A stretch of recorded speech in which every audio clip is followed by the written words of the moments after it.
Hey guys, welcome to the Liberal Hive Mind, a channel solely focused on exposing the abundant hypocrisy of the left. We always end up coming back to the word bigot, or more specifically the definition of the word bigot, which, funny enough, about a year and a half ago, Oxford Dictionary changed the definition to quite conveniently. But the original definition of the word bigot is a person who is utterly intolerant of any different creed, belief, or opinion. And it's a word that the left loves to throw around. You are bigots! But when it's all said and done, as we continue to point out, when it comes to the traditional definition of the word bigot, it essentially defines a leftist. I mean, these days it seems to be a core tenet of what it means to be a leftist, to be completely intolerant of those you disagree with. I mean, Alex Stein, who's a troll, a comedian, not a serious figure, showed up to a college campus the other day, and an out-of-their-mind wacko leftist literally spat on him. That right there is what you call a bigot, somebody who's so incredibly intolerant with people who represent different beliefs and different opinions that they absolutely lose their minds and resort to assault and violence as their first reaction. And that is a clear and very present part of modern leftism. And boy, do I have a great and perfectly timed example for you guys, involving a rising star GOP Congresswoman Mayra Flores. Let me show you guys exactly what's going on here. Another window into the despicable nature of the left. We've got some stuff to get into, so let's roll the tape. Alright friends, so a truly disgusting headline to start the day, but the headline itself, not exactly that surprising. Mayra Flores, the first Mexican-born congresswoman, responds after rejection from Hispanic caucus. Representative Mayra Flores, Republican from Texas, on Wednesday blasted Democrats biased towards conservative Latinas, I guess she means bias against conservative Latinas, after it was reported that Flores, the first Mexican-born woman ever elected to Congress, was denied acceptance to the Congressional Hispanic Caucus, the CHC, because she's a Republican. The CHC confirmed Wednesday that Flores was denied entry, in part because she's a Republican after Town Hall first reported on the reason for the rejection based on sourcing. As the first Mexican-born American congresswoman, I thought the Hispanic caucus would be open and working together. The denial once again proves a bias towards conservative Latinas that don't fit their narrative or ideology. The caucus is exclusively made up of Democrats and refuses to accept Republicans, including Flores, the Texas Tribune noted. The inclusive, compassionate Democrat Party that claims to represent minority groups. Well, what we've been learning is that they only represent minorities if those minorities happen to be Democrats. Otherwise, it's total exile for you. We saw a very similar story a couple months back with Byron. The Congressional Black Caucus is blocking a black Republican from joining the group. We see this over and over again, especially as the Republican Party continues to grow more diverse. 2020 was the year that saw the most female Republican candidates joining Congress in the party's history in one class. Well, many of these individuals are trying to bridge the gap, trying to get into these Democrat spaces, extend an olive branch, so to speak, be able to have tough discussions about important issues facing their communities. But of course, Democrats aren't interested in any of that. The way the Democrat world works is you must comply or else. If you are of said community, if you are of said race, well then you don't have a choice. It's either you're one of us or you're the enemy, and you are to be completely shunned, exiled, and rejected. Even in cases like this where Representative Mayra Flores is the only actual Mexican-born Latina in Congress. In other words, Mayra Flores is the most Hispanic, the most Latina actually being birthed in Mexico and then immigrating to the United States later on in her life. She is the most authentic Latina in the entire Congress. Yet she somehow is not allowed, and she somehow doesn't represent the values of Latinos. I mean, of course, it's completely laughable, especially considering the timing. This comes 2 days after we covered this story that Fox News ran just the other night.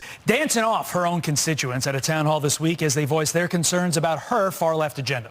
This comes as a new poll shows Republican Congresswoman Mayra Flores has higher net favorability than AOC among Hispanics who know them. Where apparently Mayra Flores represents Latino voters, represents their values more than Alexandria Ocasio-Cortez does, yet Alexandria Ocasio-Cortez seems to be accepted in the Congressional Hispanic Caucus, but Mayra Flores is supposedly too extreme, even though she represents the mainstream of Latinos in the country. This is why I can never take leftoids seriously on the issue of race, because they use race as a tool to divide politically. Leftoids operate like an authoritarian cult, and the implication is that if you are of a certain race, but you don't support a certain style of politics, then in essence, you are stripped of your identity. Or as Joe Biden liked to say, if you have a problem figuring out whether you're for me or Trump, and you ain't black. See, Joe Biden, currently suffering from dementia, unable to filter his words properly, essentially said the quiet part out loud. That is the prevailing thought when it comes to the Democrat Party. That if you're of a certain race, that you must think a certain way. Is there anything more insulting than that? They claim to be the party of openness, but what it really means is open yourself to our ideas and shut yourself off from everything else. They're not the party of openness. They want to shut down dissent. There's a reason they don't believe in free speech. And the way we see them constantly lash out at anybody who breaks the mold that they have arbitrarily set for black people and Hispanic people shows you how despicable they are. Someone like Larry Elder, for instance, who ran for governor against Gavin Newsom during the recall election in California last year or the year prior. Well, what happened there? The same Democrat voters and politicians who are constantly going on and on about black voices did everything to shut down and stifle Larry Elder's voice, even going as far to call him the black face of white supremacy, slandering him with their dishonest hit pieces night after night after night. The same people who tell you that they want to empower Latino voices and different